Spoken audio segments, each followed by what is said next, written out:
ప్రజలందరికీ హృదయపూర్వక నమస్కారాలు. ఉదయం నుంచి కూడా భారీ వర్షము మన ములుగు ప్రాంతంలో కురుస్తూ ఉంది. ఈ క్రమంలో ఎవరికి వారం అప్రమత్తంగా ఉంటూ మరి తగిన జాగ్రత్తలు కూడా తీసుకోవాల్సిన అవసరం ఉంది. ముఖ్యంగా గత కొన్ని సంవత్సరాలుగా మన ములుగు ప్రాంతంలో కురిసినటువంటి భారీ వర్షాలతో వచ్చినటువంటి మరి వరద బీభోత్సవాలు కానీ మరణాలను కానీ దృష్టిలో పెట్టుకొని జిల్లా కలెక్టర్ గారు, ఎస్పీ గారు, ఇతర యంత్రాంగం అంతా, ఇతర శాఖల అధికారులందరూ కూడా అప్రమత్తంగా ఉన్నారు. ఇంకా అప్రమత్తంగా ఉంటూ ఆయా గ్రామాల వారీగా కూడా గతంలో ఫ్లడ్స్ వచ్చినటువంటి ఇబ్బంది పడ్డటువంటి గ్రామాల దగ్గర సంబంధిత శాఖ అధికారులను కూడా ఇప్పటికే పెట్టుకోవడం జరిగింది. ఇంకా కూడా ఈరోజు నైట్ కానీ రేపటి వరకు కూడా అప్రమత్తంగా ఉండాల్సిన అవసరం ఉంది.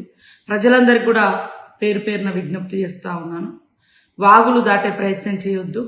నైట్ పూట మరి ఊర్ల బయటకు వచ్చడం లేదా వాగులు దాటి అటు ఇటుకు పోవడం కాకుండా మనం ఏదైతే దూర ప్రాంతాలకు ఎటైనా బయటకు వచ్చినప్పుడు అక్కడ బంధువుల ఇళ్ళ కాడ కానీ లేకుంటే బయటనే ఉండి తెల్లారి మరి సురక్షితంగా చూసుకొని బయటికి రావాలని కోరుతా ఉన్నాం.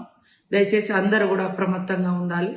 అదేవిధంగా అధికార యంత్రాంగం అంతా కూడా ఇప్పటి వరకు మరి చాలా అలర్ట్గా ఉన్నారు.